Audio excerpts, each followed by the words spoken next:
Hi there. Thanks for joining us today. My name is Crystal Widevrongel, and I'm collaborating with Common Sense Edmonton. Here today with Giselle General, running for Ward sipiwiyiniwak in Edmonton's upcoming 2025 elections. Giselle, thank you so much for being with us here today. It's a pleasure to be here and just want to give a moment to give props to Common Sense Edmonton for being engaged also in the 2021 election. Glad to be back. Wonderful. So why don't we jump right in? I'd love to hear some about your background and what you feel situates you well to head into City Council. 100%. So, as for those who might be familiar, including the team that was part of Common Sense Edmonton a while back, I ran in the 2021 elections, a pretty bold and brave move to challenge an incumbent and to run during a pandemic. And I got second place, and I'm very proud of the outreach and how my campaign had resonated to people. A little bit about myself personally. I'm an immigrant from the Philippines. I came here as a teenager. I was brought over by relatives because as children, my brother and I became orphans after our parents and sister got killed in an accident in the village where we grew up. Moved over here, had a Bachelor of Commerce degree from the University of Alberta, paid my way through school, brought my brother over here, and had a remarkable career after graduating in 2012. So, with my business degree, I fell in love with the nonprofit sector, interestingly enough, and worked for 8 years helping people who cannot afford legal advice. So, if you've dealt with a lot of lawyers, I think you can bring a lot of good value at the city council. I'm also very involved at the municipal level when it comes ranging from community leagues. I've been very involved with them, including the Edmonton Federation of Community Leagues, city committees. I was with the Transit Advisory Board for 6 years, and I was the chair for 2 years. And I was also very involved in my cultural community, the Filipino community, through the journalism, arts, and sector space. So I'm a writer, I'm a blogger, a filmmaker, columnist for two papers, and I'm a visual artist also. So I think what makes me stand out is the fact that my experiences are very rooted in the Edmontonian everyday experience. I can't drive, so I take the bus and I lend my perspectives to the Transit Advisory Board.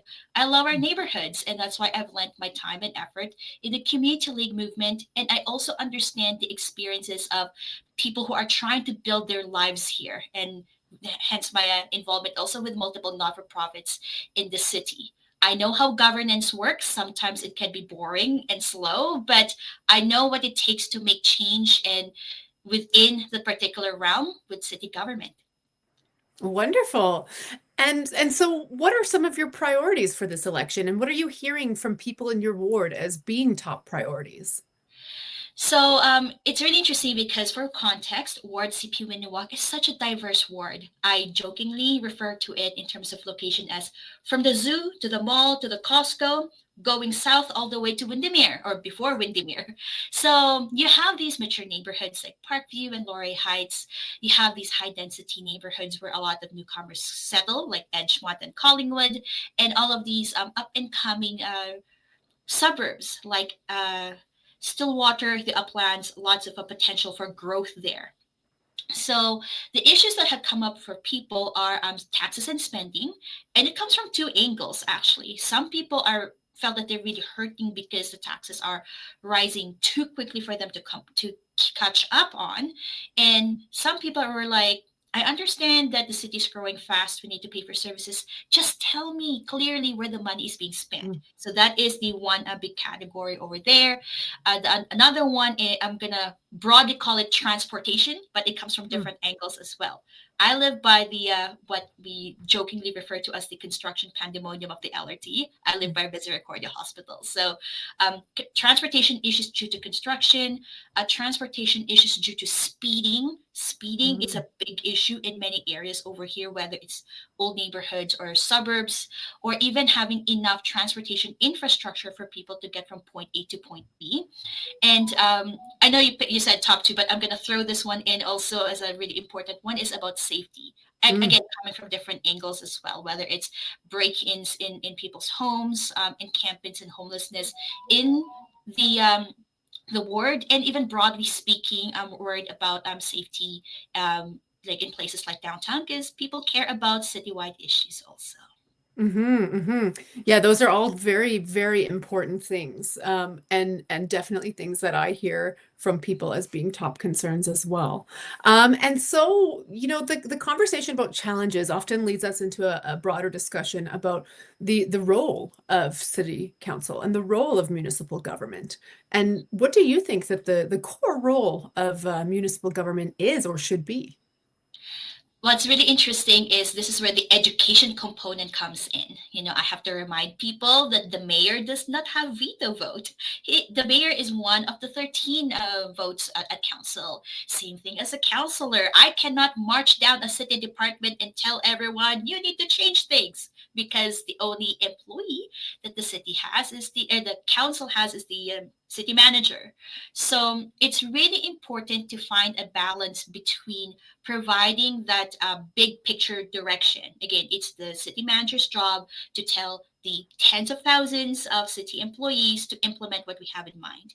And at the same time, as individual council members, I really think that we have an important responsibility of being a good bridge in terms of practical engagement and the governance between the everyday people and the rest of council. I must say, like, one of the reasons why I ran in 2021 is that I felt as a resident, I don't know what's going on. Like, I felt like I'm a city politics nerd, but I would like to hear more from my elected representative.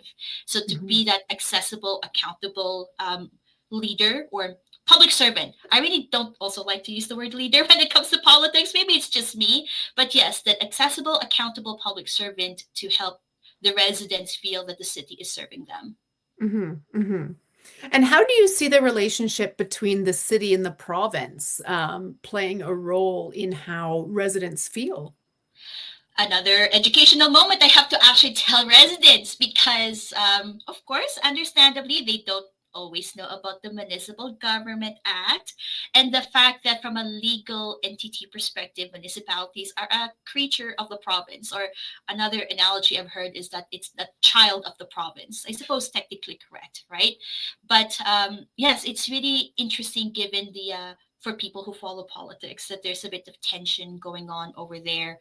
If we're going to use a parent child analogy, I mean, it is important for provincial governments to really make sure they continue to provide and nurture, if we're going to go with that. And for municipal governments to also be able to advocate and ask for what they need, like children asking parents for an allowance, I suppose. Yes, so there are different levels of responsibility or topics, I'm sorry, where there is true overlap and they really need to work together a bit more. And I think it's one angle too is that with city council, I suppose it really comes down to the mayor, right? They are the um, visionary leader of council as a whole. So there needs to be better collaboration between, or discussions, I suppose, even difficult discussions between the mayor and the premier. Speaking for myself as an individual counselor, I am positive that I will be able to have a productive relationship with the MLAs. Actually, in sipiwiyiniwak, there are 3 MLAs over here for Maclung, Riverview, and Edmonton West. So I know that is an important aspect of relationship building and being aware of what is going on and how the city and provincial governments can work together. But yes, they definitely need to work together and be willing to provide for what the respective levels of government need to serve Edmontonians/Albertans. Very well said. I would love to jump now to property taxes and spending, two things that you mentioned as being priorities for your ward. Um, when we talk about priorities for the city, obviously taxes and spending really is closely related there. And so, what are your thoughts on the current property tax levels for the city of Edmonton? Yeah, I've heard from a lot of residents that yes, it's just too high, or it's too high for them to keep up with, and they don't see the value of their spending. Mhm. So what I have in mind to address this and is to really provide more clarity with the process. For those who might be watching closely about the municipal politics, earlier this year there was a decision to have a different approach moving forward for the 4-year budget, which is called zero-based budget. Another terminology was being thrown around, which is like results-based budget. And I'm really looking forward to it because I know that sometimes it tends to be a habit to kind of copy and paste the budget from previous cycle to the next one. It will be a lot of work to start assessing the budget like from the ground up, and it's really still uncertain how granular is it going to be. Like, are we just going to calculate how many buses are needed for the transit fleet for the next 4 years, or is it even going to be more granular, like how many rubber tires do we need for every bus? Like the level of detail can actually complicate things. So Mm-hmm. I'm really curious to see how that's going to pan out. The other aspect here that complicates things is the police budget, because the city council doesn't have direct access or control of the line by line budget of the police. And that frustrates a lot of people because the budget for the police is, give or take 500 million a year. It's the largest budget item. So with that in mind, I know the how on how to really get an opportunity to look into it line by line, and that is through the council member position at the Edmonton Police Commission. Again, Mm-hmm. it's going to be extra work, but I am willing to put my hand up and be right in there and help make those decisions. Mm-hmm. People might have been wondering why I have not said like straight up, I will cut taxes, because I think that is very unrealistic. I really want my decisions based on data and recent data. And Mm-hmm. with these discussions with different city departments, including an info session from the police, they said that with the city growing fast, they do have needs. And Mm-hmm. perhaps with this opportunity to look into things line by line, maybe the tax increase might be kind of justifiable. But if that is the case, I want to be able to properly communicate that to all Edmontonians and tell them Mm-hmm. maybe that perhaps in your cul-de-sac in a mature neighborhood, you're not seeing a increase in value for you, but we need more snow clearing for the neighborhoods with a lot of new residents coming in, or to address safety issues in downtown. So not directly in your backyard is the impact, but citywide it is making improvements. Mm-hmm. Mm-hmm. So you'd be in favor of potentially raising taxes if it's a justified scenario? Absolutely. Yes, because I think here's the thing. So the city is growing really fast, and I have Mm-hmm. heard delays in services, delays in enforcement, even things as simple as, making a report on 311 because there's litter or needles in a playground. It is important for those service levels to maintain at the very least, Mm-hmm. because I think Edmontonians deserve that level of service. And at times, again, when it comes to people paying property taxes, like I've been a homeowner resident here for decades. And when people just move in here, maybe they will contribute to property taxes 2 to 3 years down the line, but they do deserve good services right upon when they arrive here. Mm-hmm. Mm-hmm. And so in terms of spending, how do you feel about the way that the city currently spends, and the rate at which they spend?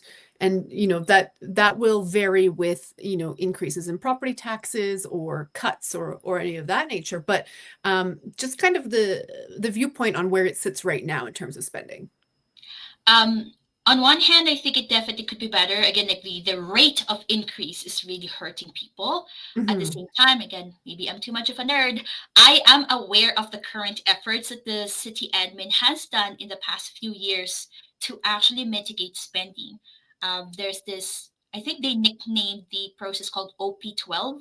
I'm not sure if you've heard of it, but there is this like systematic multi-year process that city admin has done to reduce spending by, I think, $60 million over the course of a few years. As a result of that, actually, certain beloved projects had been subjected to the chopping block.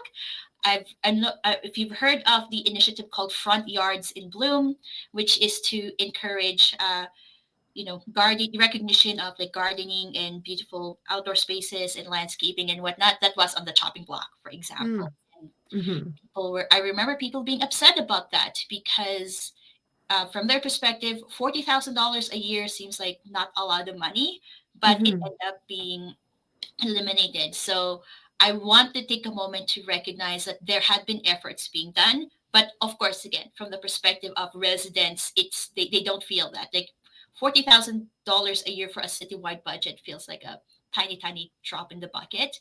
But I really hope that there is more opportunity to look into reducing spending as necessary. I do recognize right off the bat that it's a bit of a tension there, right? Maintaining service levels and Hmm. cutting spending. But yeah, again, that's why I want to go through this whole zero-based budgeting process to demonstrate to people where things are at. Yeah. Hmm.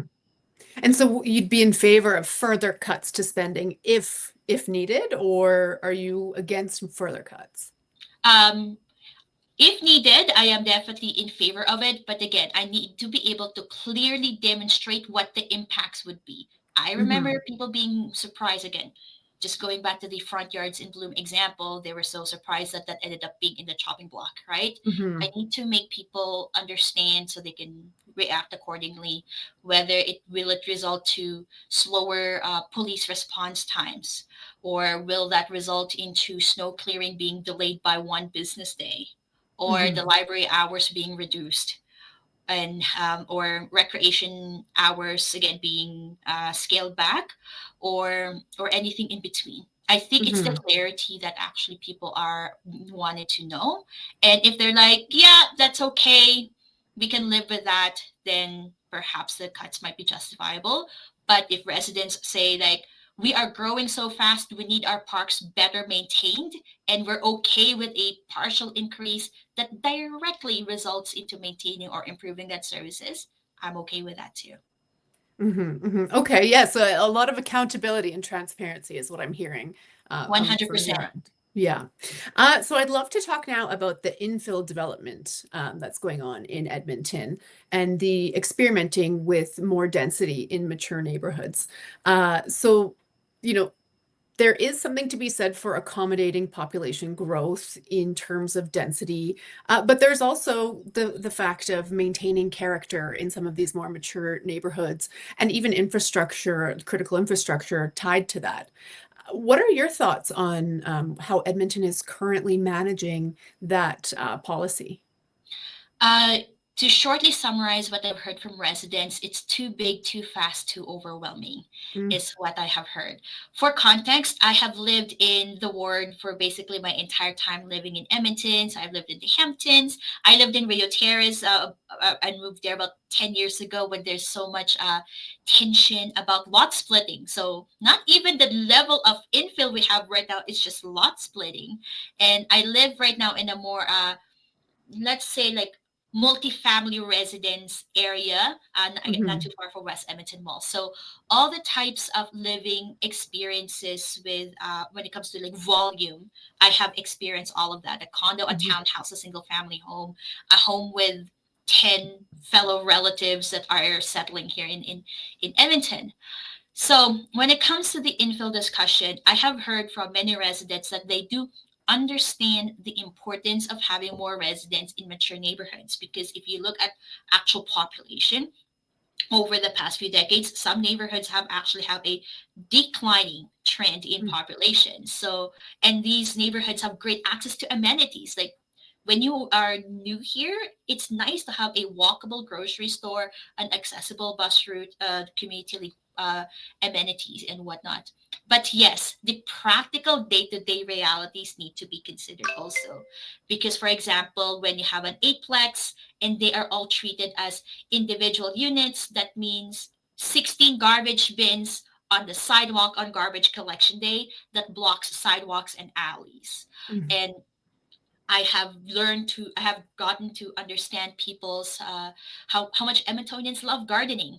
And I Yeah. know we don't have a legal right to sunlight, but that significantly affects people's quality of life, especially let's say like seniors who like gardening in the summer, and that needs to be factored into.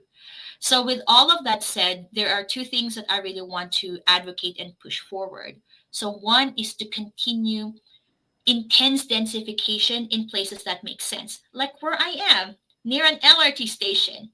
Sometimes I wonder maybe there should be skyscrapers here, a little bit over the top, but you know what I mean? Like, these are the appropriate places where there's more intense densification can be done, so we don't Hmm. have to rely on too much mid block infill.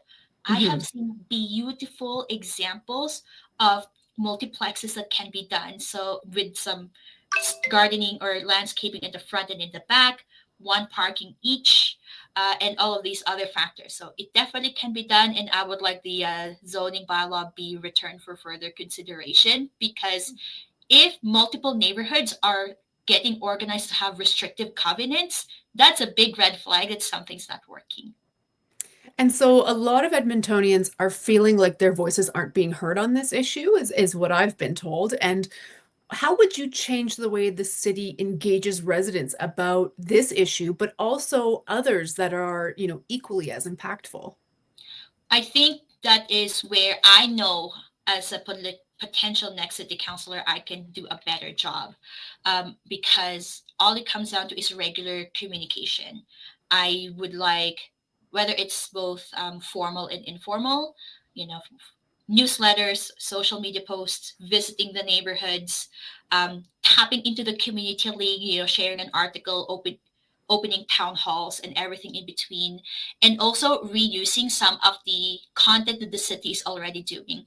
It's really interesting, even for me who's really interested in municipal politics, that I have to like dig a little deeper to get this really good informational video about what infill is about. I'm like, why did my elected representative not share to me about this? It's a cute animated video that explains how density works, and Hmm.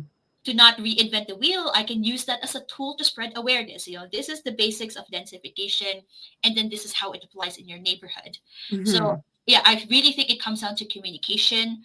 I know I can do, because of my experience in the media space, art and sector, and within my fellow newcomers, I will use all the tools and skills that I have to inform people and to encourage them to give feedback. I mean, there's a difference between someone's feedback being considered and then getting an explanation why it was not implemented, Mm. and getting feedback and not, and just not getting what you want, right? Like having the opportunity to make that distinction in front of residents is also very important, and I know I'll be able to do that.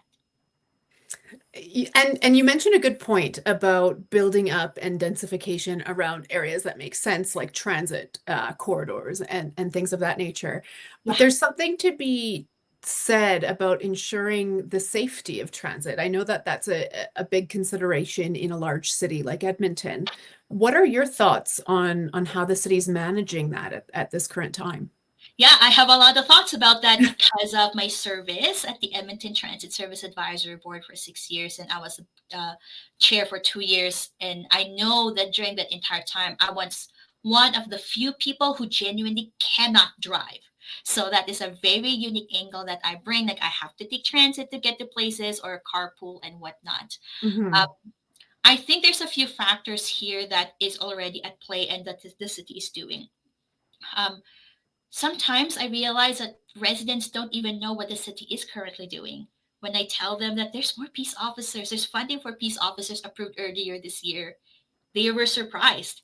So I think there's this ongoing narrative that the city is doing absolutely nothing. And that is Hmm. not completely true, because I see it whenever I commute. And that is how I can bridge that information to people, right? Because they think that, Hmm. oh, politicians don't take transit. Like I do. Here's a photo. You see these peace officers. You hear this classical music that they're now playing in the LRT to make it more welcoming. You see how the escalators and the pathways are clean. Like there are some efforts being done here, but more can be done. Hmm. And there's been, speaking of explaining to people why things are feasible or not feasible, there's been conversation about turnstiles and fare gates. Um, I wasn't here in the 70s. I wasn't born yet when the LRT was first set up here in Edmonton. And I am personally baffled why fare gates and turnstiles were not set up right off the bat. So from a practical financial perspective, it's really challenging to redesign all our transit stations to have these fare gates, that the value for money is actually quite questionable, because when if fare gates and turnstiles are installed, it's very unlikely that we will financially recover that from sponsorships or people paying fares and that kind of thing. And the other aspect is thinking a little bit long term, right? Kicking out people that might be seen as problematic of LRT stations that doesn't solve things long term. But there's existing partnerships, for example, with Bent Arrow Healing Society, that tag team with a social worker and a peace officer engaging with us vulnerable people to convince them to get help long term as opposed to Mhm. just kicking them out into the street. It's working well. We need more of those. And I'm really looking into the impact of the most recent public spaces bylaw. There's the list of prohibited behaviors are more strict now, but I'm really curious how the enforcement is going to look like. So yeah, Mhm. long story short, there are things that are actually happening, and I hope that with Edmontonians seeing that if I become their elected representative, that I am in it, experiencing it with them, that they get to understand the ongoing efforts, and hopefully it will all pan out long term. But yeah, thank you. And so it sounds like you're in favor of kind of looking at what's working and then doing more of that. But is there anything that's not currently being done that you think could make a difference when it comes to transit safety or even the perception of safety so that residents feel more willing or ready to take transit? Yes, definitely the perception. Interestingly enough, that was one of the reports I was working on with the Transit Advisory Board actually before my term ended in 2024. Is that perception is really it really matters a lot, and I think it's human nature that negative experiences and talking about it really spread like wildfire when you post about it on social media and that kind of thing, and as well as expectations of response, right? People sometimes think that if you text the transit watch phone number, that a police officer will like swoop in and help. And unfortunately, that is not always the case, right? Like transit watch is supposed to document unsafe situations so that in a more systemic way, things can be addressed. So it definitely could be better. And yes, expectations need to also be communicated better. Like the emergency button in an LRT station, like what is it supposed to do? And even though again, like sending a text message to Transit Watch does not result into like a squad coming over, why is it still worth it to make a report, right? Mhm. So there's definitely more things that can be done, and we need to convey to people how things are going to work, and why is it still worth it to continue participating in it. Mhm. Mhm. Yeah, and transit safety is just part of a bigger conversation about community safety and public safety as a whole, as well as trust in our institutions. Yeah. And at the heart of that in Edmonton, the relationship between the Edmonton Police Service, the Police Commission, and City Council has been dysfunctional in recent years, and Mhm. residents are wary of how that plays out for them. It's become so dysfunctional that the province is now actually reviewing the relationship itself. And Mhm. so after years of this tension between these institutions, how would you approach rebuilding trust and ensuring that collaboration is at the heart of things moving forward? I believe in the principle of be the change you want to see. That's why I've mentioned also in some interviews and forums that I want to be in it. I want to be one of the two council members that is part of the Edmonton Police Commission. In case the average person might not be aware, council members get appointed in different committees where a lot of decisions are actually made. It's not always the 13 that makes decisions together. Like the utility committee have 4 council members and they make this decisions on utilities, and same thing with urban planning about infill and densification, same thing with the police commission. I have heard it's a very difficult role because of having to strike that balance between when do you make questions and make decisions as a council member, and when do you make decisions as a police commissioner. But Mhm. with all the recent things that happened, that we have a new police chief now, that there had been some commission members that came and went, Mhm. and that there's a new chair. And so I think I have a more optimistic point of view on how things can go moving forward. And within the Edmonton community, I think I have been known as someone who is collaborative and compassionate, who thinks of things long term and short term, and who believes that community safety law enforcement is part of it, but it is not all of it.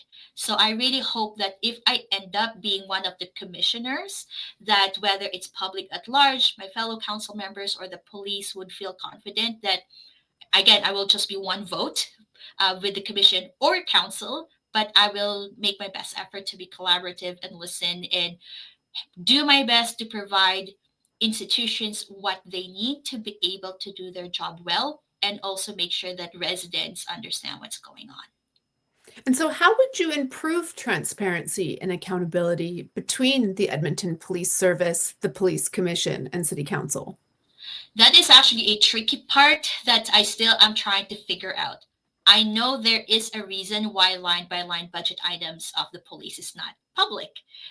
And there is a reason why city council is not directly dictating how things should be spent, right? There is that really important distinction of not politicizing how the police is run. The separation is there for a reason.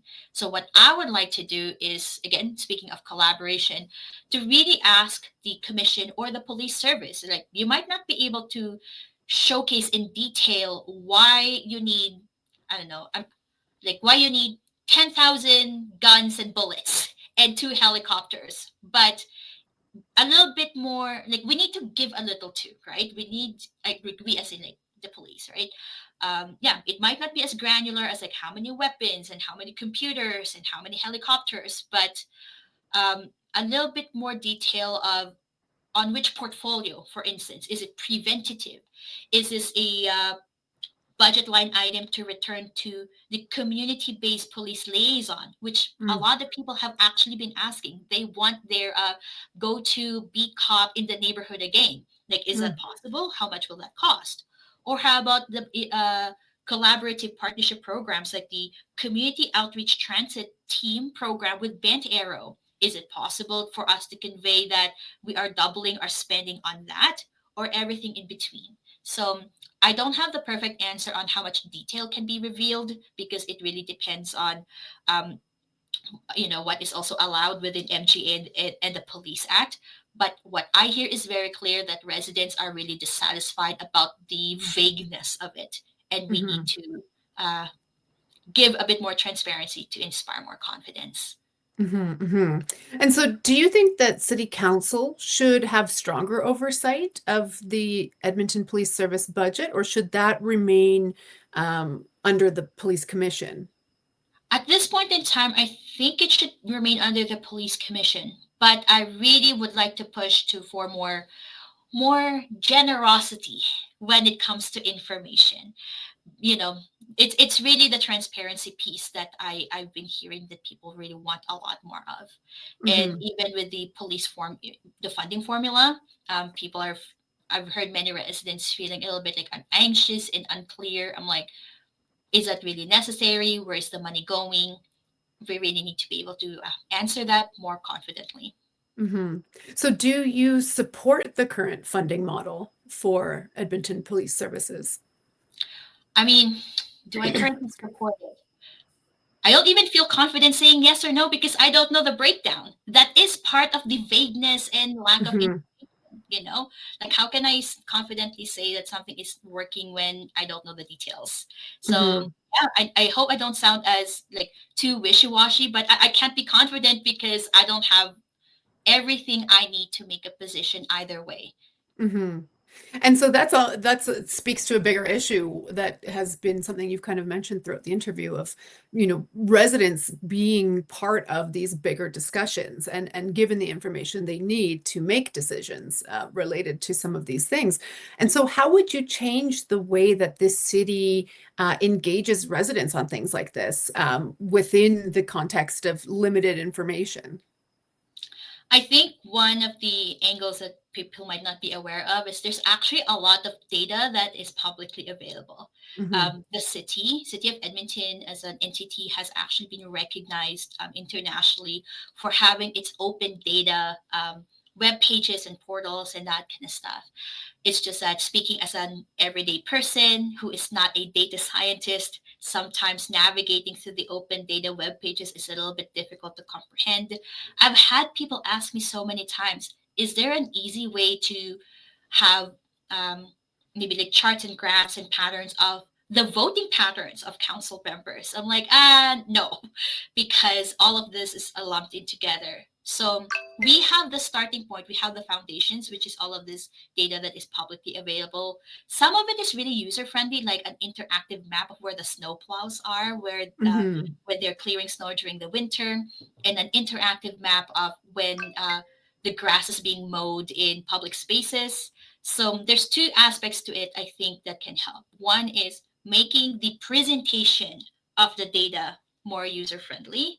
And second is, again, in my role, potentially as the next city councilor, is to just inform people that these exist, because I can say like so many times when I tell people like this thing is available, or this parking ban notification process is here, or there's this map on where you can actually see all the pending development permits, and people Hmm. are so surprised. So yeah, I really hope we don't have to reinvent the wheel too much, but just using what we currently have to help with this. You know, I always see infographics that blow my mind over how they convey such vast amounts of data in such simplistic ways, and I really appreciate when I see those. So I think that's a great idea for, big amounts of data to speak to regular everyday residents. Um, Absolutely. and so, kind of lastly, I just wanted to touch on, many Edmontonians want to understand their candidates' broader values. And we're seeing as part of this election for the first time, municipal parties at the municipal level. Are you part of any party, or where do you stand with that?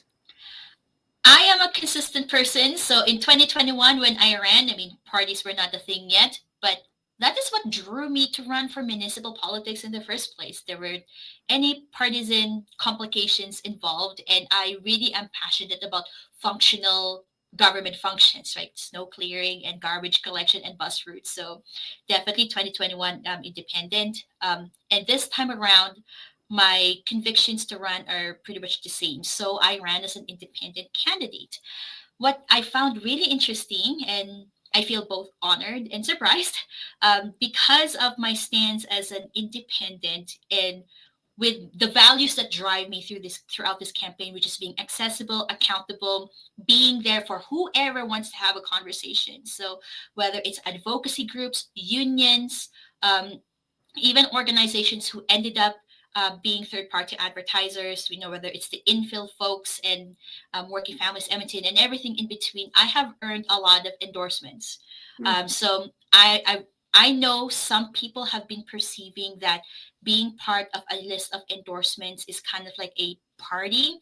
Maybe there's some truth to that. Maybe the perception is to a certain degree understandable, but I am not part of Better Edmonton or PACE or any political parties that established themselves before launching their campaign. All of Hmm. these endorsements or lists or groups that I have been associated with came after the fact because I stayed available, consistent, and independent. Wonderful.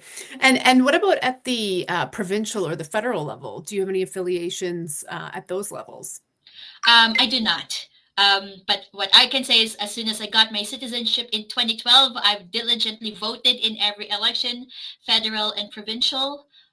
Of course, depending on the project that I have been working on, community service, like sometimes it resonates with certain groups more than others. But personally, I do not have a party membership, and every time I voted for federal and provincial elections, I do my best to research properly, not just the party, but the actual member, whether it's MLA or MP, and voted accordingly. And through my career or my community service, whoever, if someone ends up being a part of a party and also passionate about the topic, whether it's immigration or public safety or neighborhood connectedness, I have worked with all of them. Wonderful. Well, Giselle, this has been such a lovely conversation, and I just want, before we close out, is there one thing you'd like to leave with our viewers today, whether they're in your ward or not, but just kind of a message you'd like to leave? Yeah, so thank you for everyone who has taken the time to read through the surveys by Common Sense and watching this video. That's extra research you are doing to make a good decision this upcoming election. So I want to say thank you for taking the time to do that. In 2021, when I ran, I got second place behind the incumbent, which I think is a sign that I have something meaningful and worthwhile to offer. My commitment remains the same, not just after I ran in 2021, but throughout my career in community service, which is to be an elected representative that is accessible, accountable, and will be there for you from day one and until the next election cycle if you decide to have me again. So I hope that you consider me as your choice. Message me if you have any concerns. Again, Giselle General for Counselor in Ward sipiwiyiniwak. And please vote. Let's increase the voter turnout. Above 40% would be so fantastic. And you know what? You've taken most of my closing remarks there. But yes, so to our viewers, thank you so much. And as Giselle said, stay informed, stay engaged, get out and vote. We definitely want to see a higher voter turnout, as you know, this impacts how our cities run. So thank you once again, Giselle, for spending the time with us today. Thank you.